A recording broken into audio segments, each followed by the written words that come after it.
اپنے چینل پر آپ کو ویلکم کہتے ہیں۔ روزانہ نئی کہانی سننے کے لیے اس چینل کو سبسکرائب کر لیجئے۔ شکریہ۔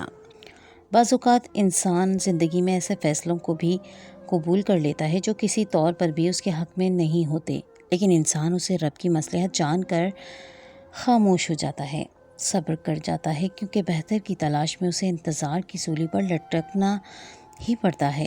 میں بھی انتظار کر رہی تھی اس اچھے وقت کا جس کے بارے میں سوچ کر میں صرف خوشی ہو سکتی تھی، راضی نہیں، کیونکہ حقیقت اس کے بالکل برعکس تھی۔ آج بھی میں صبح جاگی تو میرے دل میں اپنے شوہر عمیر کے لیے شکوہ ہی تھا۔ شوہر عمر میں بڑا ہو، یہ اکثر قابل قبول بات ہو بھی جاتی ہے، لیکن عمیر مجھ سے عمر میں چھوٹا تھا۔ سوچتی تھی کم عمر ضرور ہے، لیکن میں اسے سفر زیست میں اپنا ہم سفر بخوبی سمجھوں گی اور اسے بھی اس رشتے کی اہمیت سمجھا دوں گی اور اسے اپنے راستے پر چلنے کے لیے آمادہ کر لوں گی، اور وہ میری بات کو ہی حرف آخر سمجھے گا۔ پر شادی کے بعد مجھے احساس ہوا تھا کہ میرے شوہر کو قابو کرنا تو بہت ہی مشکل ہے۔ میں قابو بھی کیسے کرتی، ایسے حالات ہی پیدا نہیں ہو پا رہے تھے۔ وہ رات بھر کمرے میں ہی نہ آتا کہ میں اس سے بات کر پاتی۔ دراصل مجھے رات کو جاگنے اور دن کو سونے کی عادت تھی۔ رات بھر جاگتی رہتی، پر میرا شوہر مکمل طور پر منظر سے ہی غائب ہوتا۔ جب صبح ہوتی تو مجھے نیند آ جاتی۔ میں تقریباً دن کے 1-2 بجے اٹھتی تھی، اور میری اس روٹین کی وجہ سے میری ساس محترمہ مجھے بہت زیادہ غصے سے دیکھتی اور کہتی کہ میں نے سوچا تھا کہ شادی کے بعد آ کر تم میرے بگڑے ہوئے بیٹے کو راہ راست پر لے آؤ گی، پر تم تو خود ہی بگڑتی جا رہی ہو۔ لگتا ہے کہ میں اس دنیا سے اپنے اس ارمان کو لیے ہی رخصت ہو جاؤں گی، اور میں بس سوچ کر ہی رہ جاتی کہ قصداً تو سنوارنا ہی چاہتی، اگر حالات ساتھ دیں۔ تو اپنی ساس کی باتیں مجھے یاد آ رہی تھیں۔ آج پھر اٹھتے ہوئے مجھے دن کے 1 بج چکے تھے۔ میں نے اٹھ کر دیکھا تو کمرے میں عمیر ہمیشہ کی طرح موجود نہیں تھے۔ باہر آئی، میری ساس چپ چاپ بیٹھی اپنے کام میں مصروف تھی۔ مجھے دیکھ کر پریشان ہو گئی۔ دکھ اور تاسف کے ملے جلے جذبات یہ گویا ہوئیں کہ بیٹی میں تو اب تمہیں کہہ کر تھک گئی ہوں، اب میں کچھ کہہ بھی نہیں سکتی۔ جو تمہارا دل چاہتا ہے کرو، میں کسی کو ہدایت نہیں دے سکتی، یہ تو اللہ کا کام ہے، وہ جس کو چاہے دے۔ ساس کے منہ سے ایسی گفتگو سن کر میں خود بھی پریشان ہو گئی تھی۔ آخر کیسے عمیر کو راہ راست پر لایا جائے؟ عمیر ابھی تک گھر نہیں آیا تھا۔ ویسے تو وہ 7-8 بجے صبح کے گھر آ جاتا تھا، پر آج تو حد ہی ہو گئی تھی۔ اتنا وقت گزرنے کے باوجود عمیر گھر نہیں آیا تو مجھے تشویش ہونے لگی اور اس کے لیے پریشان ہونے لگی۔ خالہ عمیر آج گھر نہیں آئے گا کیا؟ نہیں بیٹی، وہ یہ کہہ کر گیا تھا کہ 3 دن کے بعد آئے گا، پھر ڈھیر سارا پیسہ بھی لائے گا، کیونکہ تمہیں تو پتہ ہے کہ وہ کلینک چلاتا ہے۔ اب کلینک میں کچھ مریض ایسے بھی آتے ہیں جن کو بہت زیادہ توجہ کی ضرورت ہوتی ہے۔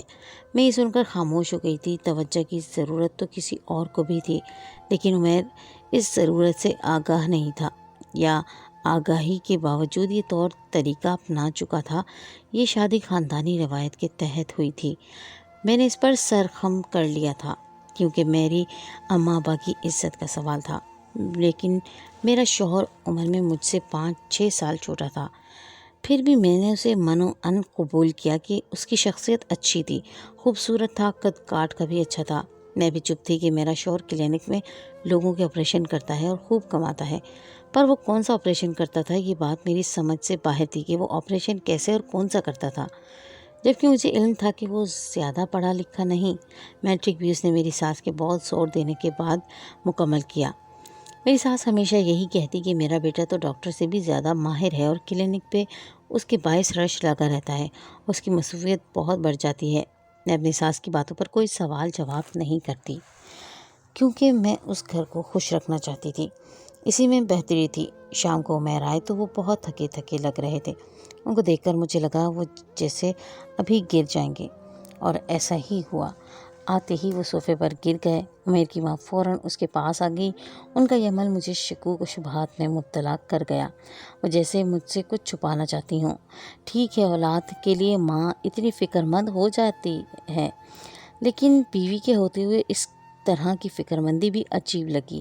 بولی جاؤ بیٹی، جا کر اس کے لیے کچھ بنا لاؤ، میرا بیٹا بہت تھک گیا ہے۔ ساس نے میرے شوہر کے ہاتھوں کو ہاتھ میں لے لیا، اسے لاڈ پیار کرنے لگی اور اس کے ہاتھوں اور پاؤں پر شفقت سے ہاتھ پھیرنے لگی۔ یہ منظر نوعیت کے اعتبار سے ذرا مختلف تھا۔ میں یہ منظر دیکھ کر حیران تھی کہ آخر میری ساس مجھ سے کیا چھپانا چاہتی ہیں۔ تھوڑی دیر کے بعد میں گرم دودھ لے کر آئی۔ میری ساس نے دودھ کا گلاس میرے ہاتھ سے لیا اور اپنے بیٹے کو پلانے لگی، ساتھ ہی ساتھ وہ ان سے باتیں بھی کر رہی تھی۔ پھر میرے شوہر کو نیند آ گئی، وہ ادھر صوفے پر ہی سو گیا۔ ماں جی اس کے پاس بیٹھ کر تسبیح پڑھنے لگی، جیسے وہ یہ جانتی ہوں کہ ان کا بیٹا بہت مشکل میں ہے۔ جب عمیر کی آنکھ کھلی تو تقریباً رات کے 10 بج چکے تھے۔ کہنے لگی کہ آج میں کلینک میں نہیں جاؤں گا، میں آج نائٹ ڈیوٹی بھی نہیں کروں گا، 2-3 دن کی چھٹی لے رہا ہوں، بہت تھک گیا ہوں کام سے۔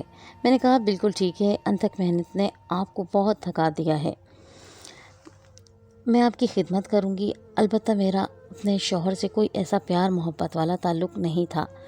میں چاہتی تھی کہ میں اب اپنے شوہر کے ساتھ شوہر بیوی والا ہی تعلق رکھوں، کیونکہ اس طرح دوری اور اجنبیت رکھنے سے ہمارا رشتہ ٹوٹ رہا تھا، اور میں نے اس رشتے پر حامی بھی اس کو قائم و دائم رکھنے کے لیے بھری تھی۔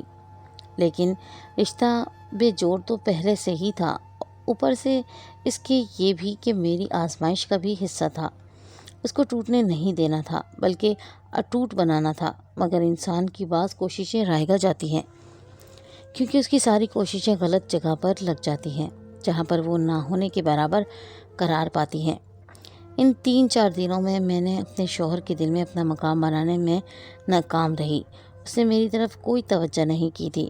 ایسا نہیں تھا کہ کم عمری کی وجہ سے یہ بات تھی، بلکہ میرا شوہر مجھ سے کھچا کھچا سا رہتا تھا۔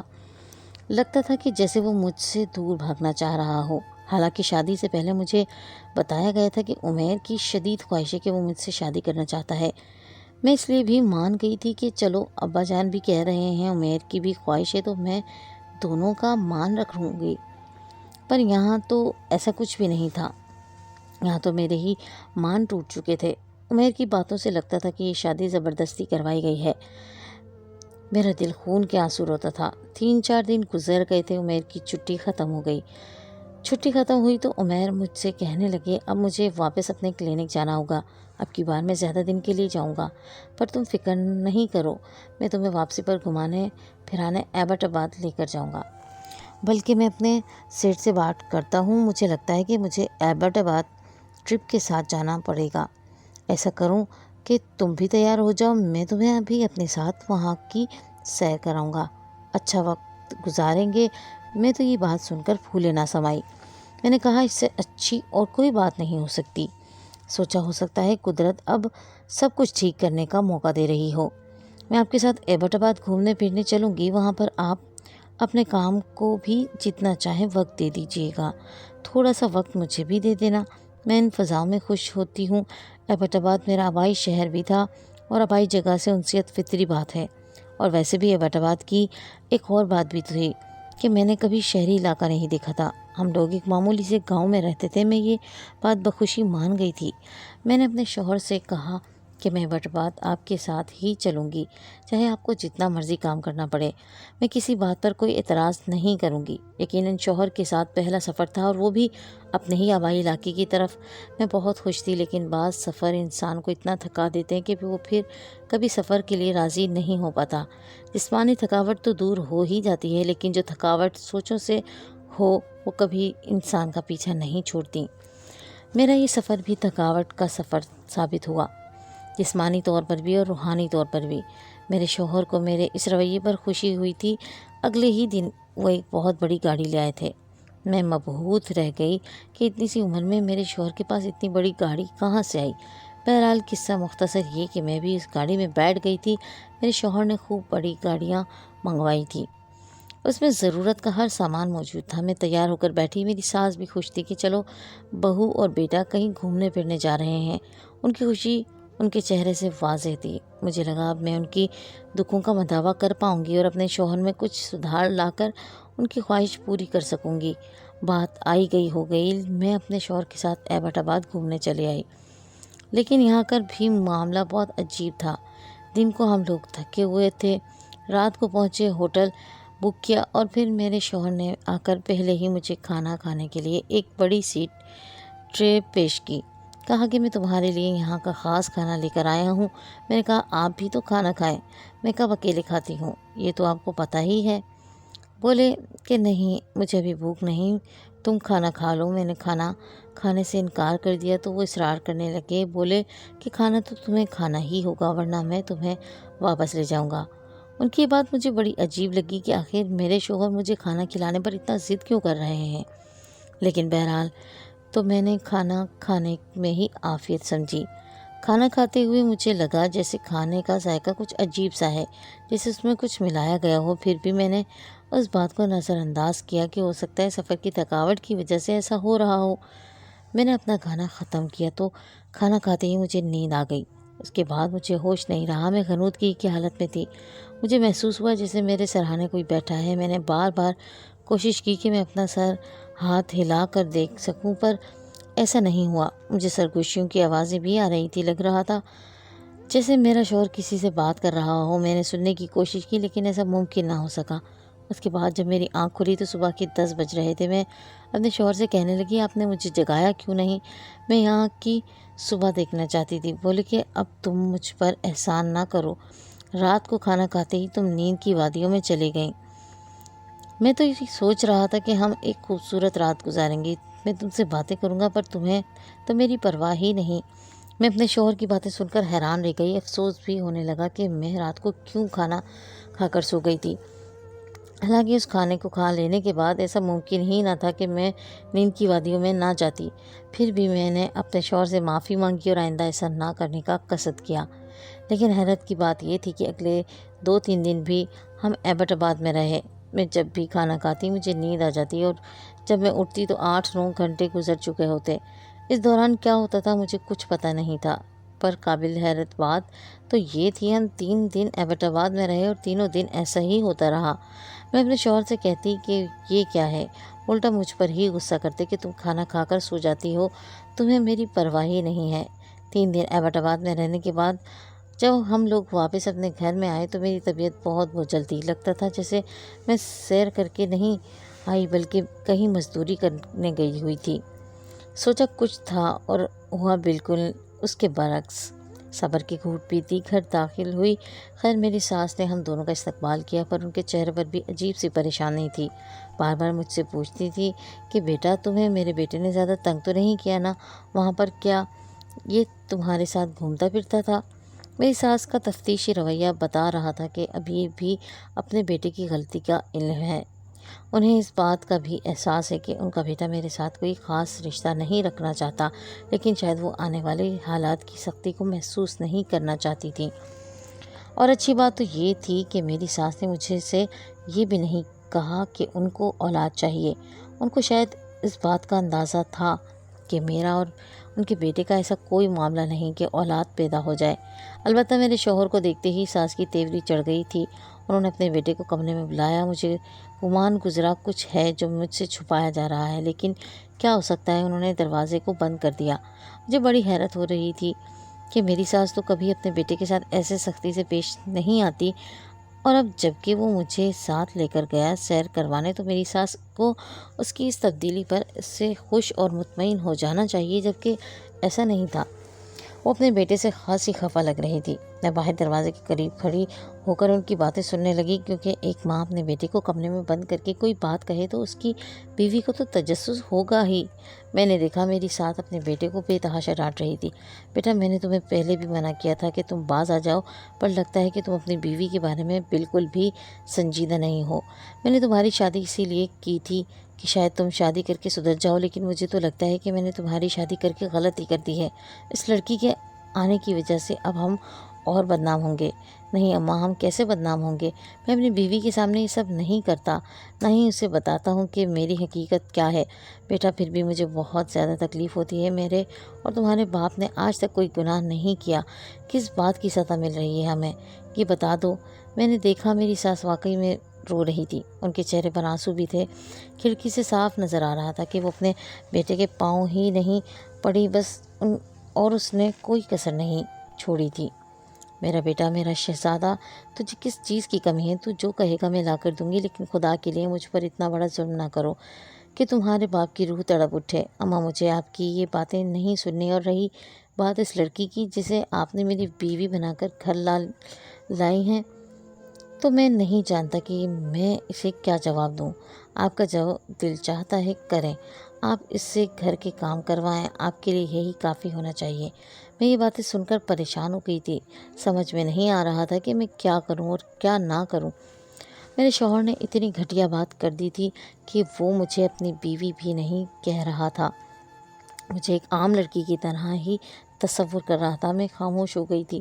میرا دل چاہا کہ میں اپنے شوہر سے قطع تعلق ہی کر لوں، پر جب میرا شوہر باہر آیا، میری ساس بھی بہت خوش لگ رہی تھی۔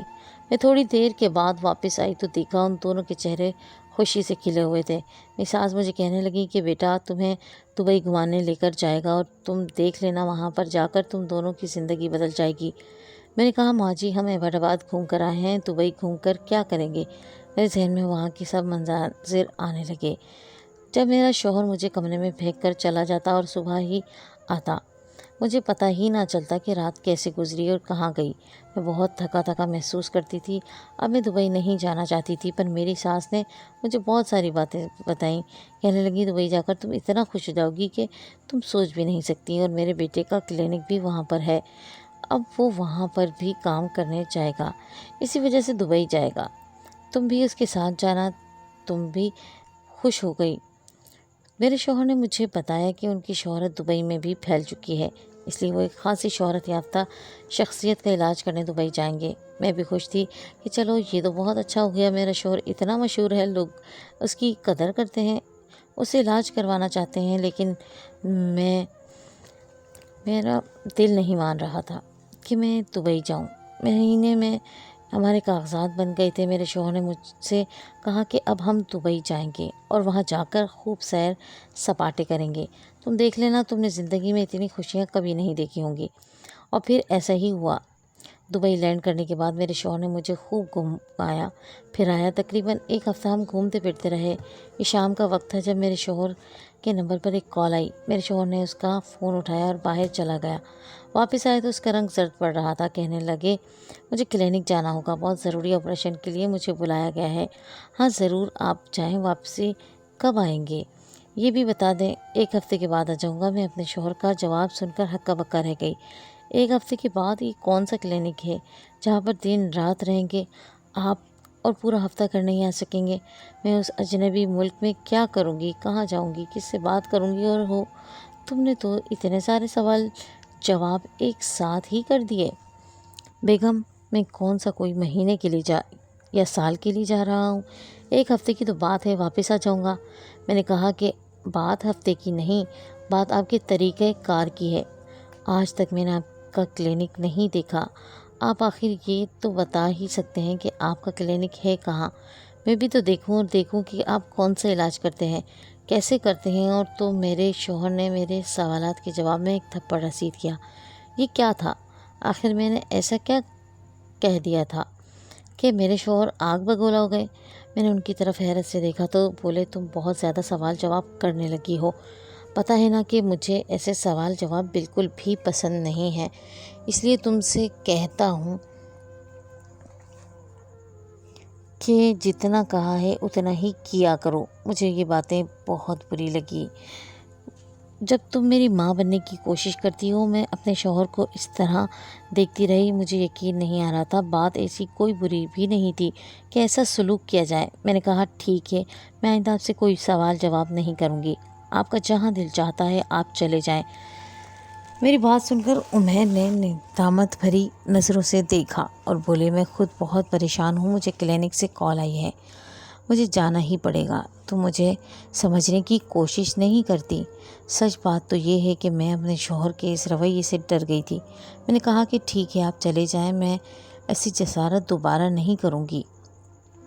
شاید وہ ندامت بھرا دل لے کر وہاں سے چلے گئے، لیکن میں سوچ میں پڑ گئی تھی کہ آخر میرے شوہر نے مجھ سے ایسی باتیں کیوں کی ہیں؟ اتنا زیادہ غصہ تو انہیں اس سے پہلے کبھی نہیں آیا تھا۔